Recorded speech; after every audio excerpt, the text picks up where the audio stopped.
Starting में बोला था माय गॉड। इतना भर्त विलाप हो गया भाई। हाँ नहीं यार, चलो छोड़ो कोई बात नहीं, मैं इसको क्रॉप ही कर दूंगा यहाँ से।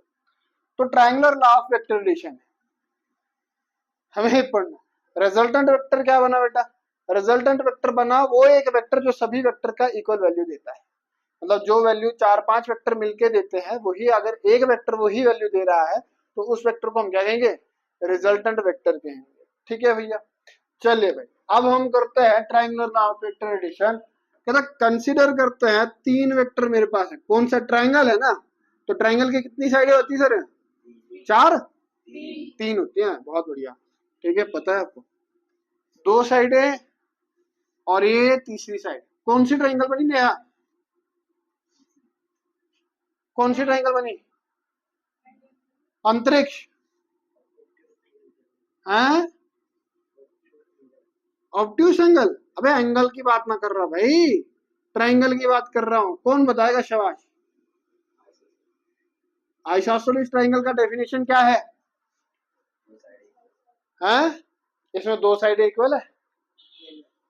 कोई भी इक्वल नहीं है भाई, एक भी साइड इक्वल नहीं है। कौन सी ट्रायंगल बनी? दिव्या, रशिका, रिति, निखिल? Scalar triangle.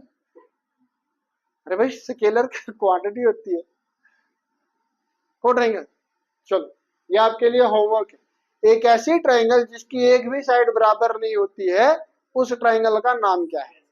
ठीक है, मेरे को एक बात, हाँ चलो स्केलर है ये क्या है, एक बार पता करके आना क्या होगा। ठीक है, चलो बेटा देखो देखो, अब triangular law of vector addition क्या कहता है? Triangular law of vector addition कहता है कि भैया आर वेक्टर जो होगा वो किसके बराबर होगा? A vector plus B vector के बराबर। Triangular law of vector addition कहता है कि भाई 2 वेक्टर जो सेम दिशा में जा रहे हैं तो तीसरा वेक्टर जो होगा उसके वेक्टर सम के बराबर होगा। जो रिजल्टेंट वेक्टर होगा वो किसके सम के बराबर होगा? इन 2 वेक्टर्स के सम के बराबर होगा, वेक्टर सम के बराबर होगा। पॉज करिए।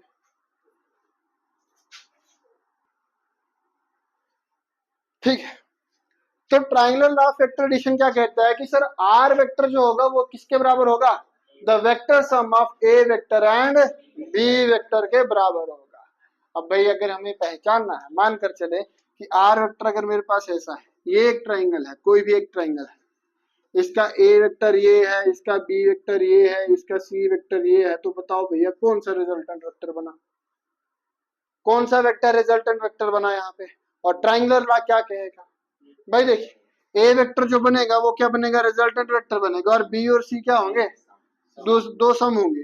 तो A vector will become is equal to B vector plus C vector के बराबर। कहने का अभिप्राय ये है, देखो देसी भाषा में देखो सर, एक ट्रायंगल की होती है कितनी साइड? 3 साइडें होती है। एक ट्रायंगल की कितनी साइडें होती हैं?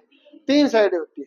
3 साइडों में से वो 2 साइड जो सेम दिशा में जा रही, सेम दिशा तो नहीं होगी, सेम दिशा तो इसकी आगे की तरफ होगी, लेकिन एक ट्रायंगल में घूमने की बात करते हैं हम, तो ये 2 वेक्टर्स जो है या ये 2 साइड है, इनका डायरेक्शन एक ही मतलब सीक्वेंस में क्लॉकवाइज है, सॉरी एंटी क्लॉकवाइज है, और ये जो है ये कैसा है? क्लॉकवाइज है। तो इन दोनों का सम, जो 2 वेक्टर सेम दिशा में होंगे उन दोनों का वेक्टर सम जो होगा वो किसके बराबर होगा? तीसरे वेक्टर के बराबर होगा, और वही तीसरा वेक्टर रिजल्टेंट वेक्टर कहलाएगा। क्लियर है? ये कौन कहता है? Triangular law of vector addition. क्या डेफिनेशन है इसका? कि sir R vector will become is equal to A vector plus B vector. अब कभी ऐसा मत कर देना sir R vector is equal to A plus B, ऐसा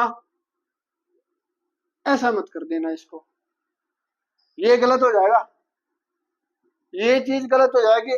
ये सही है, R vector is equal to A vector plus B vector. ये हो गया खाली खाली मैग्नीट्यूड, इसमें हम मैग्नीट्यूड और डायरेक्शन दोनों की बात कर रहे हैं। तो ट्रायंगुलर लॉ क्या कहता है भाई? 2 साइडें एक ट्रायंगल की अगर वो सेम दिशा में है तो तीसरी दिशा के बराबर वो होगा, लेकिन होगा वेक्टर सम। अगर वेक्टर सम नहीं है, स्केलर सम है, तो फिर वो बराबर नहीं होगा। This is the definition of triangular law of vector addition. अगर किसी को कुछ पूछना है तो पूछ सकता है भैया, भी बताओ। क्लियर है? क्लियर है? आगे बढ़े, चलो भैया। तो डेफिनेशन के तहत आर वेक्टर कितना भैया, ए वेक्टर प्लस बी वेक्टर। अब आती है बारी किसकी, अब आती है बारी किसकी भाई, आर वेक्टर का मैग्नीट्यूड बताओ, आर वेक्टर की डायरेक्शन बताओ। ठीक है, तो यहां पर थोड़ा सा ध्यान से समझ लेना। अब मैं इसको अगर एक्सटेंड करता हूं, ये लाइन को एक्सटेंड करते हैं ऐसे आगे की तरफ, मैंने इसको एक्सटेंड किया और यहां से परपेंडिकुलर गिराया। पहले चलो एक्सटेंड नहीं करते, परपेंडिकुलर नहीं गिराते, पहले इतना सा देखते। ये ए वेक्टर की दिशा है और ये बी वेक्टर की दिशा है, तो एंगल कहां पे बनेगा, ए वेक्टर और बी वेक्टर के बीच में एंगल कहां पे बनेगा सर, ये होगा एंगल। एंगल कितना भाई, theta. Suppose that angle theta है। अब मैं क्या करता हूं भाई, क्यों से सीधा सीधा परपेंडिकुलर गिरा दिया, मान के चलो कि एंड पॉइंट पर परपेंडिकुलर गिरा दिया। क्लियर है, क्लियर है बेटा, ओके, डन ना डन। अगर डायग्राम क्लियर है तो क्वेश्चन खत्म, अगर डायग्राम क्लियर नहीं है तो क्वेश्चन अभी लटका रहेगा भाई। और ये एंगल हम मान के चलते भाई कितना अल्फा, ये अल्फा एंगल हमें स्लोप देगा आर वेक्टर का, कि आर वेक्टर कितने एंगल पर है with respect to A vector. ठीक है, क्लियर है। चलिए मैग्नीट्यूड निकालें, मैग्नीट्यूड निकालें किसका, आर वेक्टर का मैग्नीट्यूड निकालें। तो चलो भैया, पहले हम बात करते हैं कौन सी, इन ट्रायंगल, कौन सी भैया, इन राइट एंगल ट्रायंगल। कौन सा बेटा, P Q N, P Q N. मुझे पी एन और क्यू एन का वैल्यू चाहिए, मुझे पी एन और क्यू एन का वैल्यू चाहिए। तो बच्चे बताओ साइन थीटा किसके बराबर होगा, पापा बीड़ी पियोगे बटे में, हाँ हाँ बेटा है ना, पी बटे में। अच्छा ऐसा नहीं है भाई, वो नहीं रखना, वो पंडित बद्री प्रसाद वाला रखना, वो ठीक है, ठीक है। तो परपेंडिकुलर बटे में हाइपार्टन्यूज, तो बेटा देखो परपेंडिकुलर क्या है इसमें, क्यू एन, क्योंकि थीटा के ऑपोजिट बन रहा है, तो यही 10th में बहुत ज्यादा पढ़ा आपने ये। और हाइपार्टन्यूज क्या है, पी क्यू। ठीक है, तो कितना हो जाएगा भाई, क्यू एन बटे में पी क्यू। तो क्यू एन का वैल्यू कितना आएगा sir, which implies Q N is equal to P Q sine theta, होगा कि नहीं। यहाँ पर डिवाइड में इस साइड आएगा तो मल्टीप्लाई में, what is the value of P Q, magnitude की अगर हम बात करें, खाली बी है, तो भाई क्यू एन कितना हो जाएगा, B sine theta. Suppose that this is equation first. तो भाई क्यू एन कितना आया भाई, बी साइन थीटा के बराबर आया। अब हम बात करें सेम ट्रायंगल में, अगर हम बात करते हैं आल्सो या सिमिलरली, कॉस ऑफ थीटा कितना हो जाएगा बच्चे, बेस बटे में हाइपार्टन्यूज। बेस कितना बच्चे है, पी एन बटे में हाइपार्टन्यूज कितना है, क्यू एन। पी एन, अरे पी क्यू है भाई, कौन बोला क्यू एन, कौन बोला क्यू एन, पी क्यू है, हाइपार्टन्यूज तो पी क्यू है ना। ठीक है, तो भाई पी एन का वैल्यू कितना हो जाएगा, which implies P N is equal to P Q cos of theta. Substitute the value of PQ over here. This will be B cos theta. कितना हो जाएगा, B cos theta। ये आया हमारे पास इक्वेशन सेकंड। तो सर ये जो value है Pn का वैल्यू है, ये है B cos theta। Pn का वैल्यू कितना, Qn का वैल्यू कितना है, B sin theta। क्लियर है बच्चे, चलो अब हम आगे बढ़ते हैं। इसको मिटा दूं, बोले सर मत मिटाओ, शिट वो भी मिटा दिया। चलो बेटा, अच्छा अब अगर हम बात करें इन राइट एंगल ट्रायंगल, कौन सी राइट एंगल ट्रायंगल, बड़ी वाली ट्रायंगल पकड़ लो भाई, O Q N, O Q N, right angle that किस पे है, right angle, right angle that N, है ना। तो मैं कह सकता हूं भैया परपेंडिकुलर का square is equal to base का स्क्वायर प्लस हाइपोटेन्यूज का स्क्वायर। हाँ, अरे भाई हाइपोटेन्यूज का square is equal to perpendicular square plus, है ना, एक निकल का है यहाँ पे दिमाग। बाकी तो वही है जो सर ने बताया, वही ठीक है ना। अपना दिमाग लगाओ भाई। क्या है? हाइपोटेन्यूज का square is equal to perpendicular square plus base square. तो हाइपोटेन्यूज कितना बेटा? ओ क्यू स्क्वायर, परपेंडिकुलर कितना बेटा? Q N square. अरे पी क्यू कौन बोला भाई? कौन बोला पी क्यू?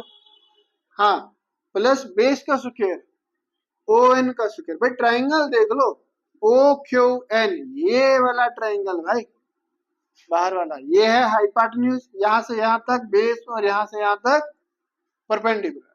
तो भाई substitute the value O Q का square that is R square, O N का स्क्वायर बेटा, क्यू एन स्क्वायर कितना है? बी साइन थीटा का स्क्वायर प्लस ओ एन कितना है भाई? क्या मैं ओ एन को लिख सकता हूं ओपी प्लस पी एन का square? OP plus P N is equal to O N, है ना? ठीक है, according to the figure which implies R square is equal to B square sine square theta. OP कितना बेटा? A plus P N कितना है? B cos theta, B cos theta का whole square.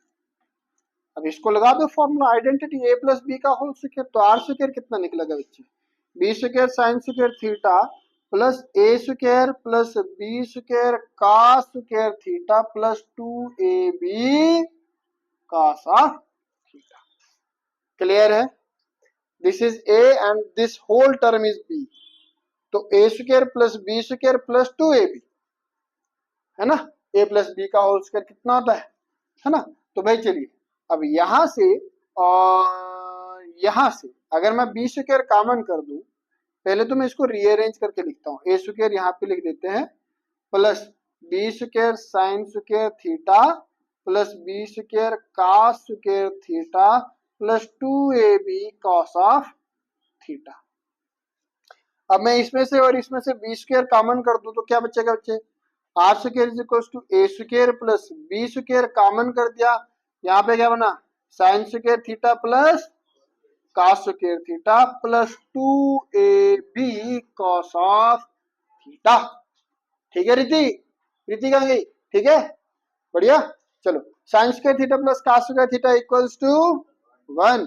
So R square is equals to A square plus B square plus 2ab cos of theta, which implies अगर square को मैं उस side लूंगा तो क्या हो जाएगा? रूट। तो आर कितना हो जाएगा भैया? Under root A square plus B square plus 2ab cos theta.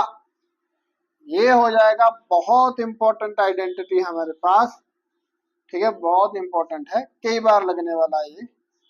एक ट्रायंगुलर लॉ में मैग्नीट्यूड कितना होता है एक वेक्टर का? तो भैया वो होता है R is equal to A square plus B square plus 2ab cos theta, where theta is the angle subtended between A vector and B vector. Clear है बच्चा?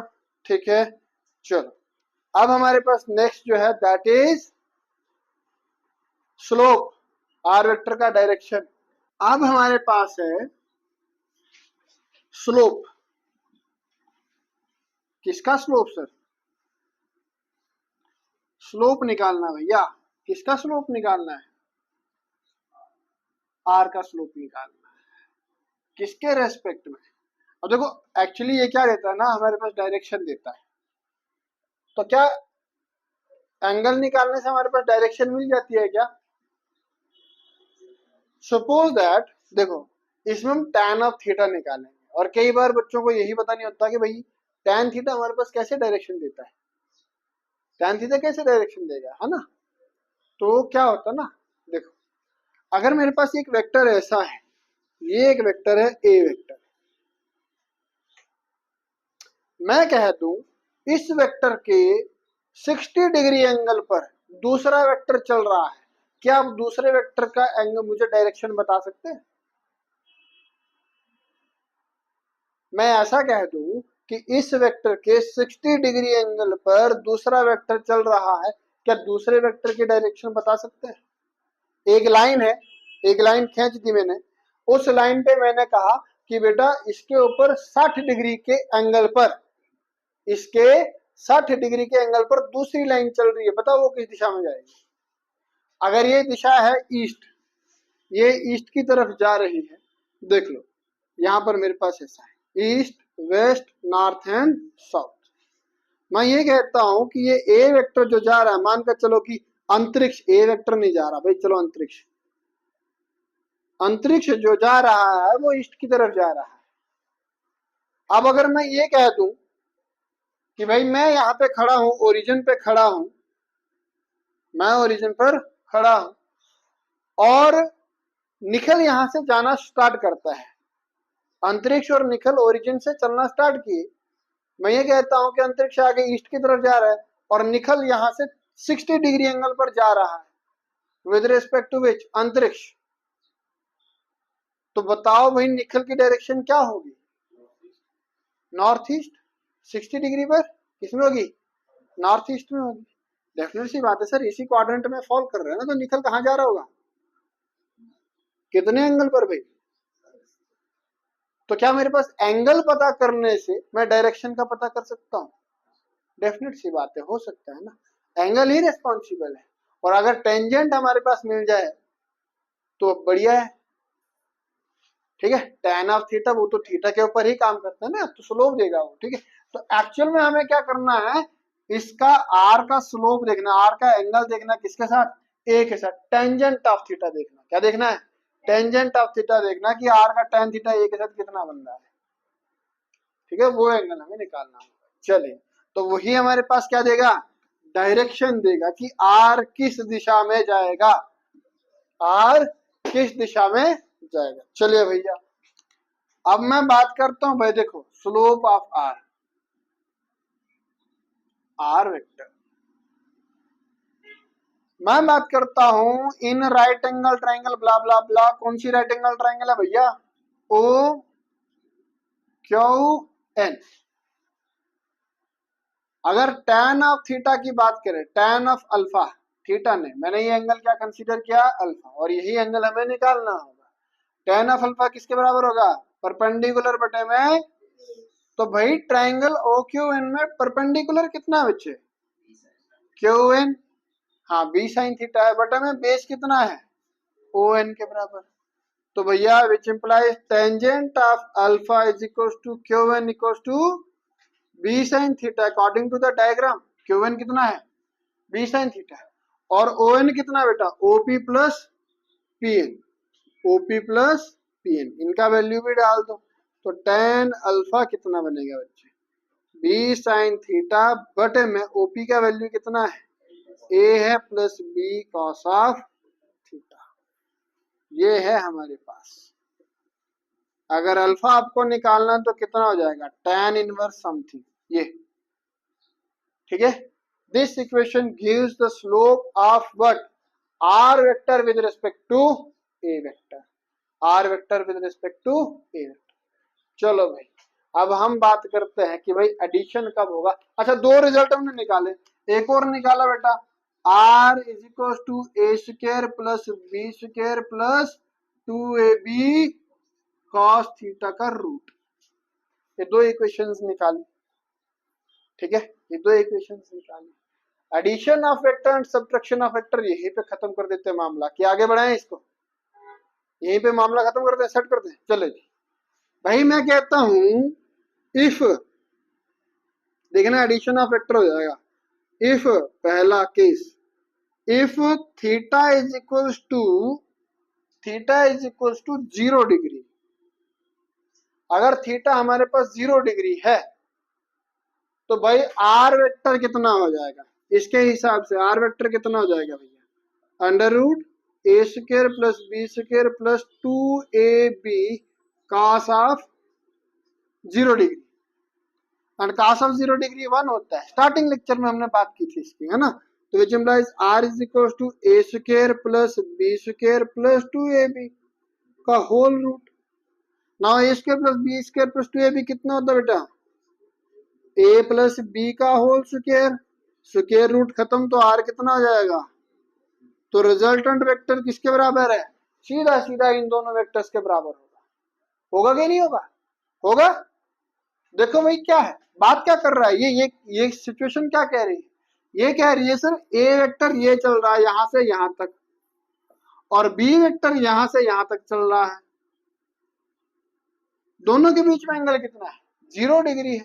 तो आर वेक्टर कितना होगा, डायरेक्टली इन दोनों के सम के बराबर होगा ना, डायरेक्टली इन दोनों के सम के बराबर होगा। No, what is the angle between R vector and A vector.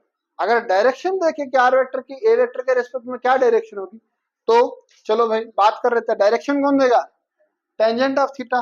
Now tan of theta कितना बन जाएगा भाई, tan of theta will becomes equals to b sin theta. तो sin थीटा का वैल्यू कितना है, 0 डिग्री, क्योंकि थीटा हमने कितना लिया हुआ है, बटे में a plus B cos of 0 degree. भाई सीधा सीधा से ये बात कर लो, यहाँ पे साइन 0 कितना होता है, 0।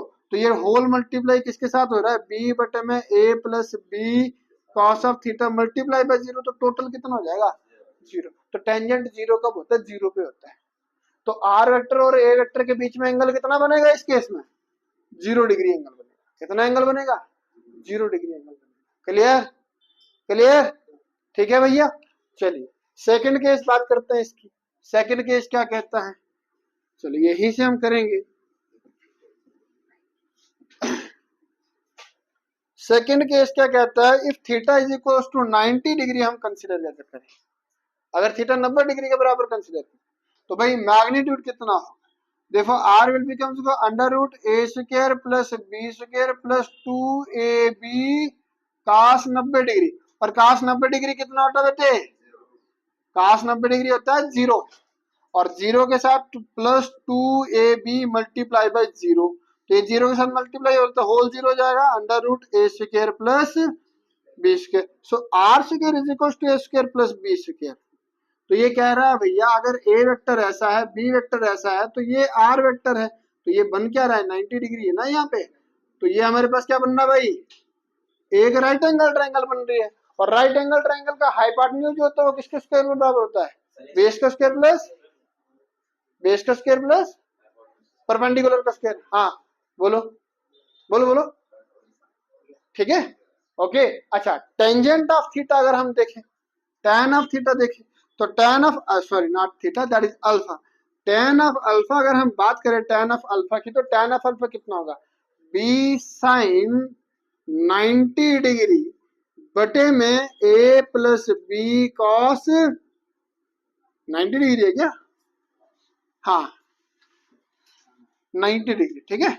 तो कितना हो जाएगा बेटे, b sin 91 बटे में a plus B cos 90 that will be 0।